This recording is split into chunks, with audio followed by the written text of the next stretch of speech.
So last week didn't go so well. We ended up going 1-2, which is not great, but that's going to happen. We did, however, manage to make a couple trades. Well, one trade. I just did one for some other stuff, as well as picked up our power-ups for this week. So I think that the deck is going to be going in a different direction. It's not going to be as quite as combo heavy. I think that especially with having to play on such a budget, we need to go the opposite direction and go more control heavy. So this week I picked up some cards that I think are going to be really good to have, and we'll have to see how we do, because I think that the key to our success is going to be being able to play the long game. So with that in mind, let's take a look at what I picked up for this week. All right, so last week we picked up everything that you can see here, the Twin Twisters, Monster Reborn 1-for-1, all that good stuff.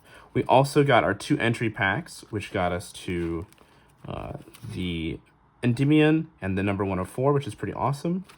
And then we ended up trading off the Maiden for a Blue Eyes Tyrant Dragon, which I ended up trading off for some stuff you'll see in a second. What I forgot to record was actually that at my local OTS store that I'm taking place in with these tournaments, we get 3 additional packs at the end of the night for continuing to play. This is just an incentive for players to come back and really kind of help grow the community. So we got these 3 awesome super rares here. Lantern Shark is not the worst one. I think this was probably, of all of them, probably the most useful one, because it'll end up going into one of the rank 4 decks. We also have Power Sink Stone. The rest of the commons aren't particularly good, but they are something to include in the collection.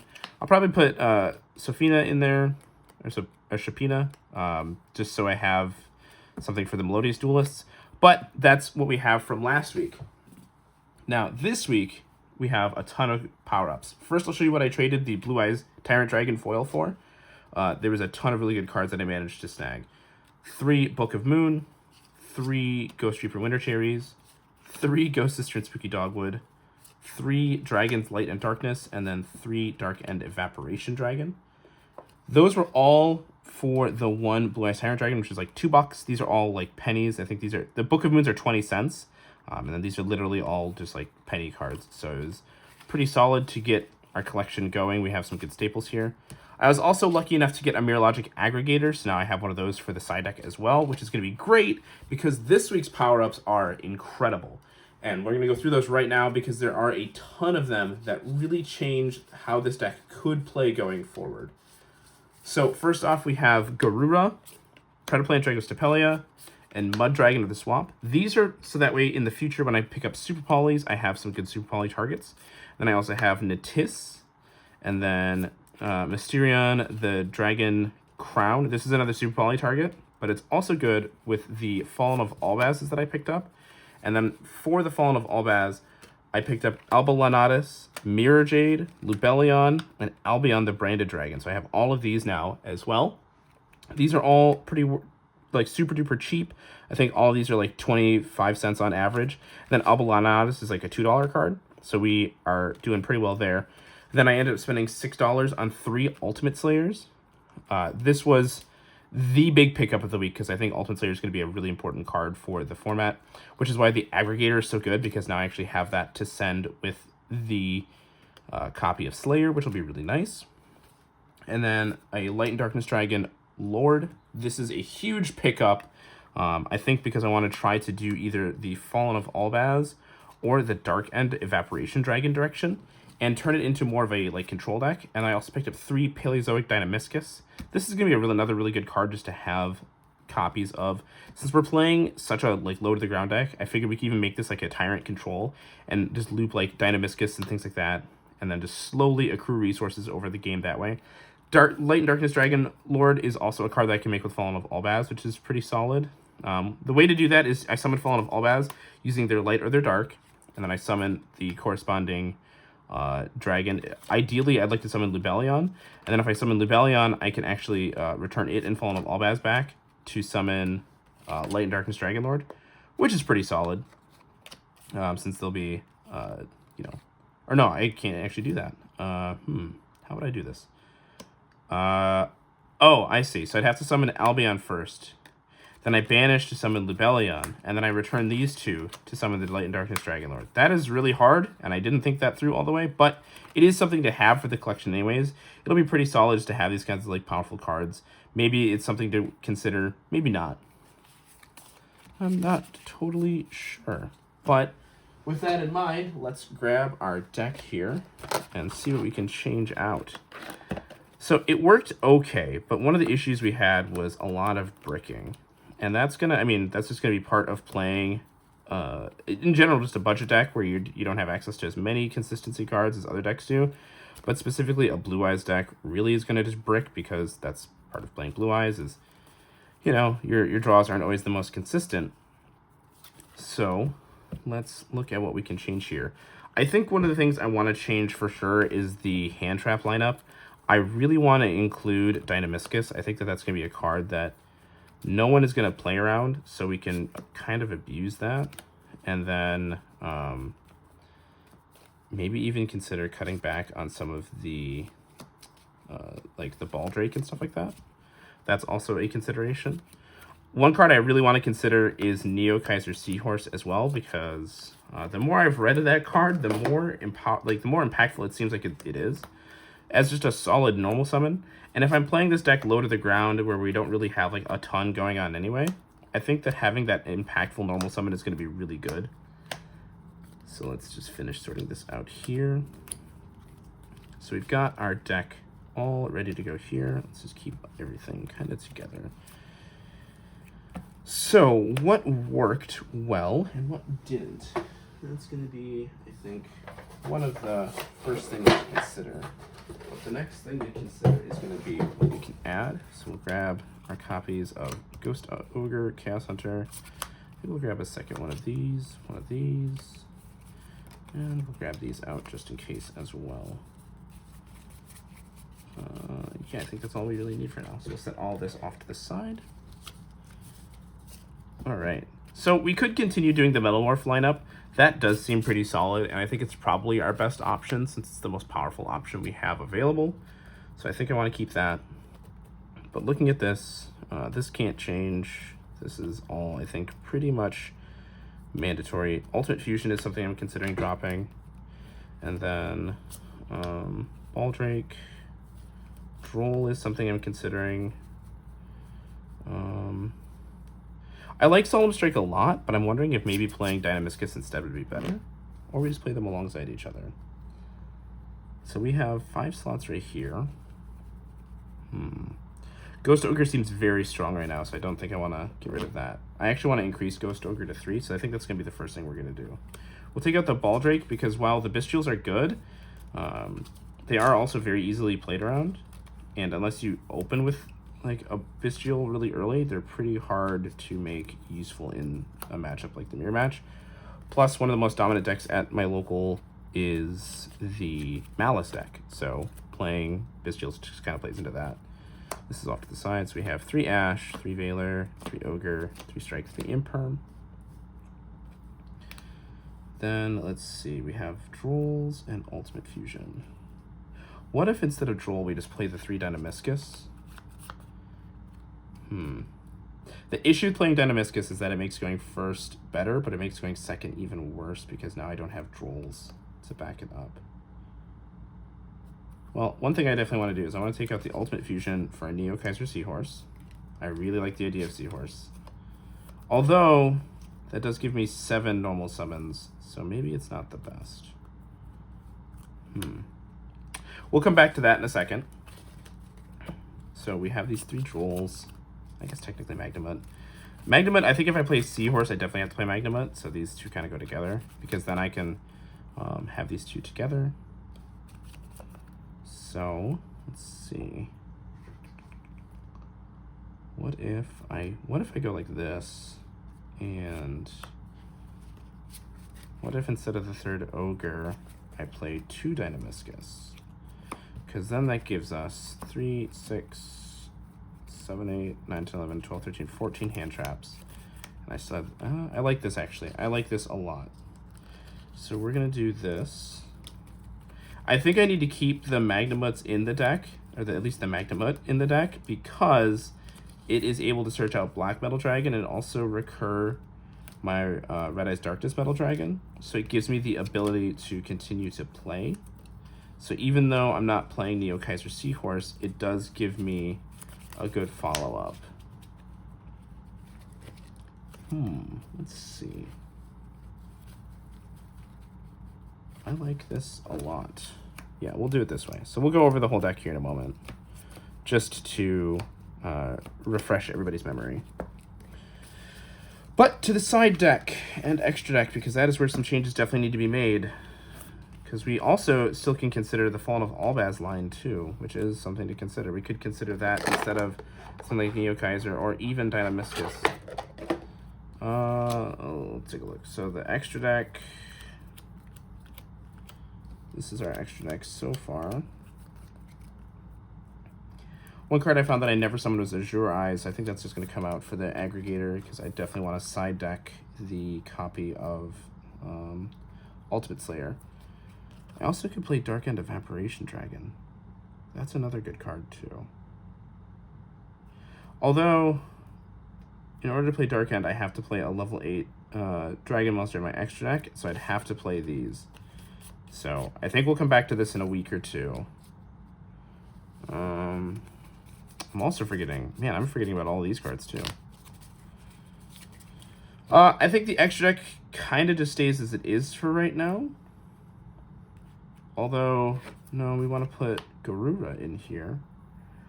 I want to put Garura in there so we have another target for my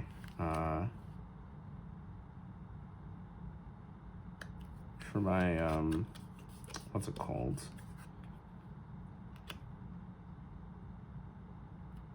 For Ultimate Slayer. Maybe we don't include Garura. We'll come back to that too. This is where we get this is where it starts to get hard. So then side deck we have Chaos Hunters, Lancias, Phantasmes, these and these. So we need to include Ultimate Slayer for sure. I think Sanctum can come out. And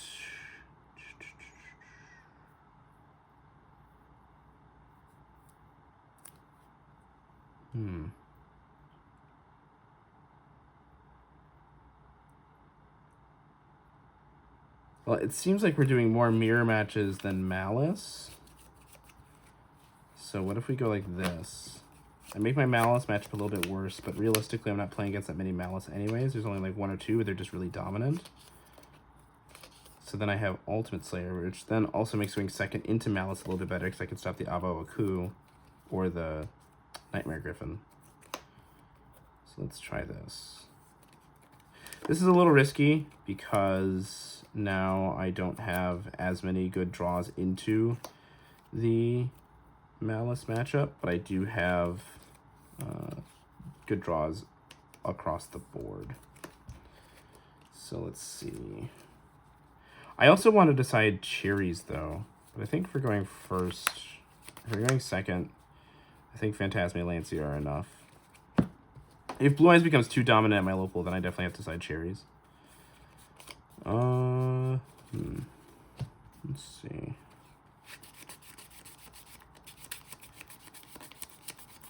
I think for now, this is where we're at. So we'll just kind of go over what the decisions at the end. So we have the 3 black metal, 1 full metal, 1 darkness, and then the max metal morph. That's still the same.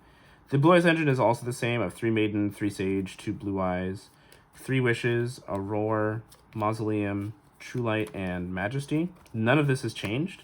I think just having the core engine be the same is going to be really good. We also have Pot of Prosperity for consistency. Like just that one additional consistency booster is going to be huge. Then for the non-engine, we have 3 Ash, 3 Veiler, 2 Ogre, 3 Imperm, 3 Droll, and then the Magnemite, as well as the 3 Strike and the 2 Dynamiscus. So this gives me 8, 9, 10 traps to recycle. Sorry, 11 traps actually total to recycle with Tyrant Dragon, which is a card I'm very much considering bumping up to 2. The only problem is that like these are really the only flex spots I have, and I'm not totally sure if any of these are going to be worth less than the additional Tyrant Dragon would be. So that's something we have to look at this week as well. But this main deck seems pretty solid so far. Then for the extra deck, we have the Blue Eyes Tyrant Dragon, Blue Eyes, or Neo Blue Eyes Ultimate Dragon, the Ultimate Spirit Dragon, 2 regular Spirit Dragon, Lightstorm Dragon, Moonlight, Aggregator, and Typhon. Aggregator is one of the new pickups. This is going to be a really powerful card, just because it's going to be something we really want to abuse with Ultimate Slayer. And then we have 2 Spirit, 2 Seal, SP, and Lina. The Link lineup has not changed at all. I guess we could consider cutting one of the spheres since we are becoming less of an actual dragon deck, but I'm not totally sure. And then the side deck, we have 3 Ultimate Slayers, 3 Phantasme, 3 Lancia, the Duster, the 2 Feather Storm, or the 2 Lightning Storm, and 3 Judgment. So that is the deck for this week. We'll have to see how it does because we need to get some more wins with this thing. We need to get our collection going. So hopefully we can get something pretty amazing. Oh, yeah. But they have vehicles. So this is on the stack, heuristic studies on the stack. They don't have I have a nice one to start trigger. They don't need it. Exactly.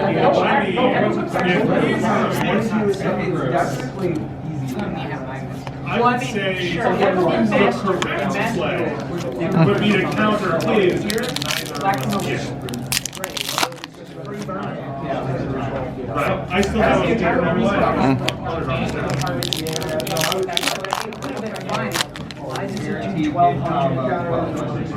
There was an index that took 7 about that. My couple flowers, they're A Beatsmith combo takes 7 minutes. Swords will combo is normal summon going in as well. Discard long gun for like the combo is, it's a question of how long your turn takes. Okay, so I was going to record the recap after I got my prizing last night, but there was no prizing to get. I ended up getting like 5th place. We made the cut to top 4 after 4 rounds, unfortunately. And I didn't want to make the recap after that because I felt really frustrated. I am not very good at taking losses. That's one of the things with this budget builder series that is a real struggle, is that I really want to do well consistently, even at the local level. So losing is really hard. And obviously that's part of the game, but you know, getting knocked out twice in a row with no prizes when you're trying to build the collection is it's frustrating. But that's also part of the actual journey, is, you know, your deck isn't quite up to snuff yet. And so you're going to have to take the wins as they come, and you're going to take the losses as they come and do the best you can. But really quick, let's go through what we did pick up last night. I got an extra OTS pack just out of kindness. And then, of course, you know, we got our 3 free packs as well. The extra OTS pack got me a Masquerade, super rare, which I will be trading to another local player for some good stuff. And then, let's see. I got another Nimble Beaver, a Ninjutsu Art of Notebook, and another Lantern Shark. So our binder is still pretty terrible. And that's fine. Really quick, just to go through the rounds, let's take a look here, because we got our handy-dandy little notebook here. So round 1, I played against Goblin Biker. And that was a pretty back-and-forth match. There was a lot of grinding. You guys can see some gameplay as I'm talking, but it's not with the Goblin Biker deck. But I won round 1, 2-0. Game 1 was a really intense back and forth. There's a lot of grinding. I opened up a ton of hand traps and just really kind of outgrinded him with that, and then slowly accrued resources to where he couldn't do anything through that. Game 2, I opened up with Droll. Well, he opened up Speedray Terratop, and then as soon as he added the Takatomborg, I activated Droll. He then basically had to pass his turn with a Gossip Shadow, and I think like Goblin Biker gone wild in the field or something. Not very good. And then I managed to set up like a really good field with Blue Eye Spirit Dragon and some hand traps and stuff like that. And it was just a couple of turns back and forth, but he couldn't come back from that, which was unfortunate for him. Then round 2, I played against Primite Blue Eyes. Won that one. No, I ended up losing that one, sorry. Game 1, I bricked into his full setup. I opened up 4 hand traps and like no engine. And so one of the hand traps I opened up was Effect Veiler, and I thought, well, at worst I can always use Veiler as part of my setup. Then unfortunately I was forced to use the Veiler, so couldn't do that and ended up losing that one. Won game 2 thanks to a Solemn Judgment on his Primite Jewel Beam, trying to stop my Majesty of the Dragons. I had opened up with Seal, Blue Eye Spirit Dragon, just kind of everything. Opened up with a pretty insane hand. I had Solemn Strike and Judgment, I believe. And then game 3, his Judgment actually won him the game. So that was unfortunate. I thought I'd be winning that one for sure, and I just did not. Then round 3, I played against Pure Ryzeal, and this had 7th Tachyon in it. Game 1, my opening hand was 2 copies of Strike, 2 copies of Sage, 1 Ghost Ogre, and I don't remember what I drew for turn, but it wasn't anything to get me going. But so I used the Ogre on Duo Drive, so he ended up passing on a Detonator with 3 materials, one of which being Eclipse Twins. I normal summoned Sage. It did some back and forth play to slowly grind out that game. I ended up passing my turn after forcing out the Detonator to destroy itself. I set the double strike along with, and I had True Light in the field, and I passed turn with that. Saved the strike for later, and then we ended up slowly grinding out the game. That was a long one. I think that might be the game I have on file. I don't remember. And then game 2, I ended up getting outgrinded by Judgment and Eclipse Twins, which was pretty intense. And then game 3, I opened up Imperm, Strike, Sage. So he didn't get to do anything on turn 1. I didn't do too much, but then I set the double strike. Or no, I went first. I normal summoned Sage, and I actually get to just pop off completely. And I opened up, and I had it was Strike, Judgment, Imperm, Sage, sorry. And I had the Judgment and the Strike, and he just couldn't do anything through that. So, ended up taking down Pure Ryzeal, and the 7th Tachyon ended up coming up at the end of game 3 because it was his top deck, which is actually when that card is the worst, is when the game state is simplified, because you just don't have the resources to put back. And then in round 4, I played against Malice. He got to do full combo. Game 1, I opened up all engine, and it was very frustrating. And then game 2, I opened up Lancia, I opened up, what was it? Prosperity, Imperm, bunch of stuff. He opens up Shifter. I Prosperity for Lancia, pass turn. I Lancia him on his turn. He passes back to me after attacking with the normal zone Chessy Cat. And I go draw for turn. I draw into the Lancia, so I pass back. I Lancia him again. He passes back to me, and I draw nothing. So I couldn't actually do anything, and so he ended up winning that. I went 2-2. It's unfortunate, but hopefully the upgrades we get going into next week will help out. But that is this week's episode of Budget Builder with Eyes of Blue. Hopefully next week goes better.